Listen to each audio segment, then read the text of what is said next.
Sari. Taman Sari ini atau namanya Water Castle ini berdasarkan Dinas Kebudayaan Daerah Istimewa Yogyakarta.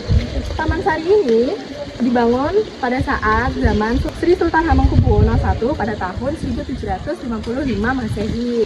Nah, Taman Sari ini dibuat dengan arsitektur Jawa dan Portugis. Bisa teman-teman lihat dari sini, karena arsitektur di sini itu dari Portugis dan Jawa dari Portugis dengan melestarikan arsitektur Jawa. Karena pada saat itu ada orang asing di pantai selatan yang tidak diketahui identitasnya. Ternyata ada kayak orang-orangnya keraton itu membawa orang asing tersebut ke keraton, dan Sri Sultan itu mengangkat orang asing tersebut yang ternyata berasal dari Portugis untuk membangun ini dengan tetap melestarikan arsitek Jawa. Begitu teman-teman. Dan yang ada di belakang saya ini pemandian pada dalam Taman Sari ini ada 3. Yang di belakang saya ini untuk keluarga, dan yang di sini ini untuk anak-anak, dan ada lagi yang di sana itu untuk raja-raja.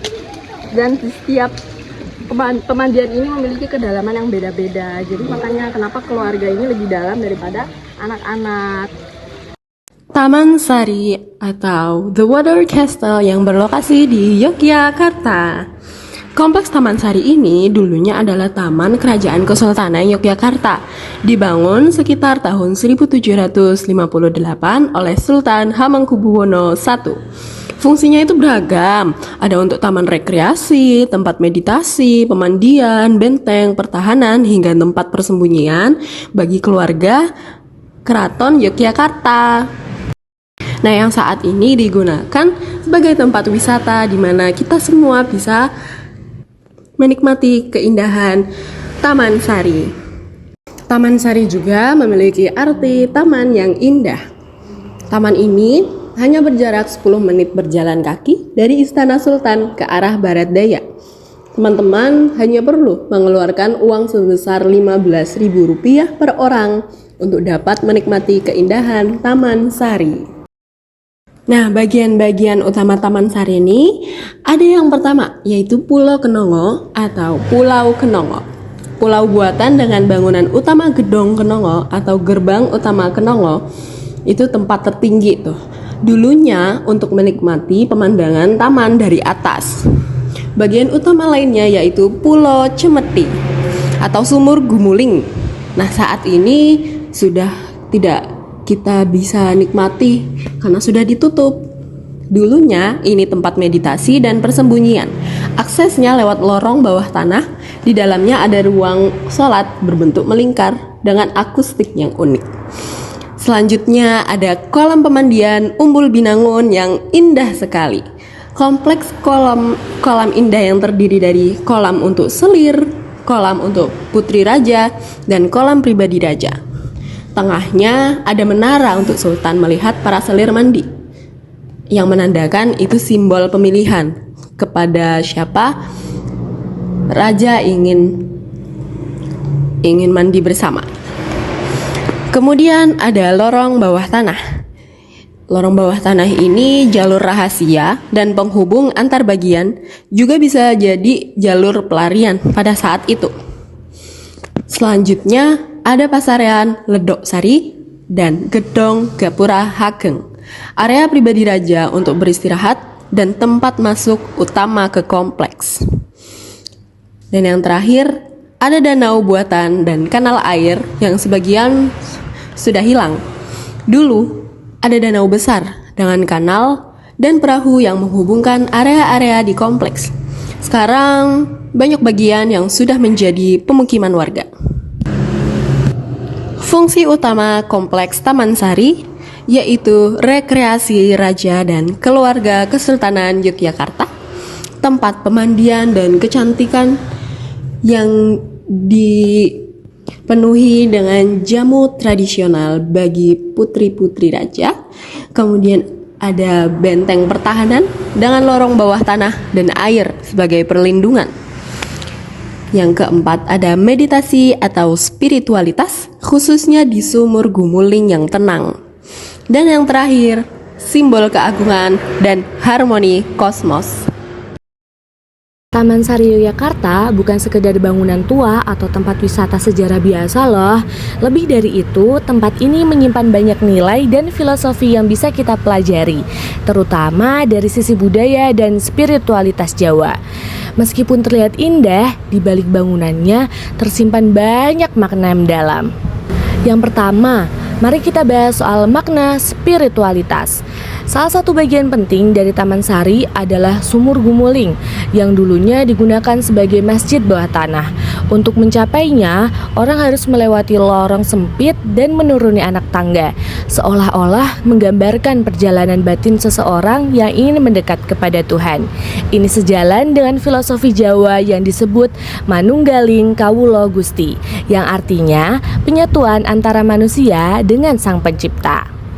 Selanjutnya kita masuk ke bagian yang paling terkenal nih, Umbul Binangun, yaitu kolam pemandian raja dan keluarga kerajaan. Dalam budaya Jawa, air bukan hanya digunakan untuk membersihkan tubuh, tapi juga dianggap sebagai simbol penyucian jiwa. Jadi, ketika raja atau para selir mandi di sini, itu bukan sekedar untuk menyegarkan diri, tapi juga sebagai bentuk pembersihan batin sebelum melaksanakan tugas-tugas kenegaraan atau spiritual. Lalu ada juga unsur kosmologi Jawa yang tercermin dari bentuk dan arah bangunan. Misalnya, tangga bersilang di sumur gumuling yang menggambarkan 4 arah mata angin dengan 1 titik pusat di tengah.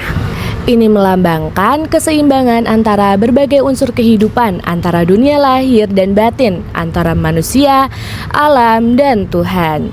Dalam pandangan Jawa, hidup itu harus seimbang, tidak boleh berat sebelah, dan itu semua tercermin dalam desain Taman Sari.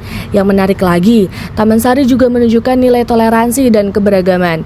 Arsitekturnya merupakan perpaduan antara gaya Jawa, Portugis, dan bahkan Tionghoa. Ini menunjukkan bahwa sejak dulu budaya Jawa terbuka dan menerima pengaruh luar tanpa kehilangan identitasnya. Filosofi ini sejalan banget dengan nilai-nilai Pancasila, khususnya sila ketiga, Persatuan Indonesia, dan sila kelima, keadilan sosial. Terakhir nih, jangan lupa bahwa Taman Sari juga punya fungsi pertahanan. Di masa lalu, jika terjadi serangan, Sultan dan keluarganya bisa melarikan diri melalui terowongan bawah tanah yang menghubungkan ke berbagai tempat. Ini menunjukkan bahwa selain menciptakan tempat yang indah dan spiritual, para leluhur kita juga sangat perhatikan keamanan dan keselamatan. Sebuah filosofi hidup yang sangat relevan bahkan hingga hari ini. Pelajaran yang bisa diambil dari situs bersejarah Taman Sari Yogyakarta dan relevansinya dengan Pancasila. Yang pertama, ada nilai ketuhanan. Sesuai dengan sila pertama, yaitu ketuhanan yang Maha Esa. Taman Sari memiliki unsur spiritual dan religius karena sebagian dari kompleksnya dulu digunakan sebagai tempat meditasi dan tempat ibadah, yang mengajarkan bahwa warisan budaya bangsa tidak hanya berfungsi secara fisik, tapi juga sebagai sarana penguatan spiritual dan keyakinan. Yang kedua, ada nilai kemanusiaan. Sesuai dengan sila kedua, yaitu kemanusiaan yang adil dan beradab. Arsitektur dan desain Taman Sari menunjukkan adanya peran serta masyarakat dari berbagai kalangan, yaitu arsitek lokal, pekerja lokal, dan bahkan arsitek keturunan asing, yang menggambarkan kerjasama antar manusia tanpa membedakan latar belakang sebagai cerminan nilai kemanusiaan yang beradab. Yang ketiga, ada nilai persatuan sesuai sila ketiga, yaitu Persatuan Indonesia. Taman Sari adalah simbol kejayaan Keraton Yogyakarta yang menyatukan kekuasaan, budaya, dan masyarakat Jawa, yang menumbuhkan rasa bangga dan cinta tanah air sebagai bagian dari pelestarian budaya nasional. Yang keempat, ada nilai kerakyatan. Sesuai dengan sila keempat, kerakyatan yang dipimpin oleh hikmat kebijaksanaan dalam permusyawaratan perwakilan. Pembangunan Taman Sari menunjukkan bagaimana pemimpin masa lalu mempertimbangkan keindahan, ketenangan, dan kesejahteraan bagi keluarga dan lingkungan kerajaan. Pemimpin seharusnya mengutamakan kebijaksanaan dan kebutuhan rakyat dalam segala kebijakan dan pembangunan. Yang kelima, nilai keadilan sosial.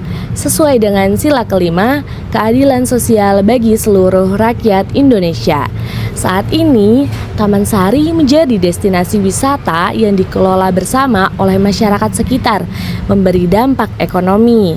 Relevansinya menunjukkan bahwa pelestarian warisan budaya bisa menjadi sarana keadilan sosial lewat pemerataan manfaat ekonomi bagi masyarakat sekitar.